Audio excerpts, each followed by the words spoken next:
When we heard about Richard, we were promised it was going to be like this, really raunchy, sexy. And I was watching it. I thought, where is the sex?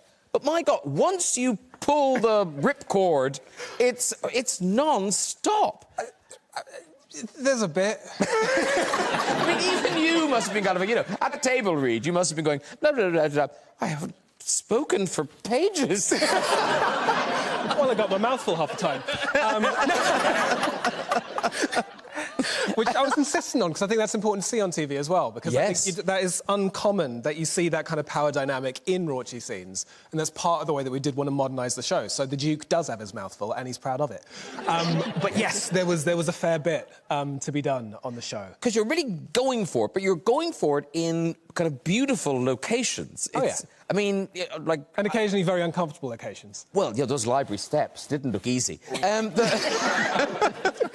the chiropractor. But didn't you have room monitors in the stately homes? Well, this is the problem, because the set, as usual, is more valuable than any of the actors. So if you're in, like, a 200-year-old bed or a 400-year-old four-poster, it has to have a minder. Like, when people kind of bring very expensive jewellery around, and they have to have a bodyguard for it. There's a bodyguard for the room. And so at all times, you've got this minimal set, everyone gets very quiet, very respectful, and you derobe and you hit the bed. And then there's also just, like, Fran in the corner, who's just standing there just kind of deciding whether or not to look. She's like, I have to look. I'm not allowed to look. I have to look. Could you please go easy on the bed? It's very, very old. It's not quite so enthusiastic. Oh, do go on.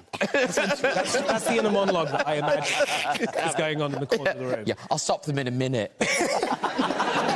Presumably you had to have the awkward kind of family conversation before. Yeah, a little bit. I mean, we've got a family WhatsApp group, so there's a couple of, flashing red light emojis and the odd peach emoji.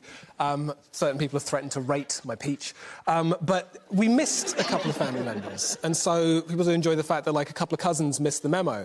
And so they're watching the show, and I got a very stern message in my Instagram DMs, oddly enough, just going, there really needs to be a cousin warming. I had to make so many tactical cups of tea. And I left the room and made my tactical cup of tea and came back, and you were still going. So I had to start doing pots of tea. You had to kind of keep building up the three-course meal, a tasting menu, if you will.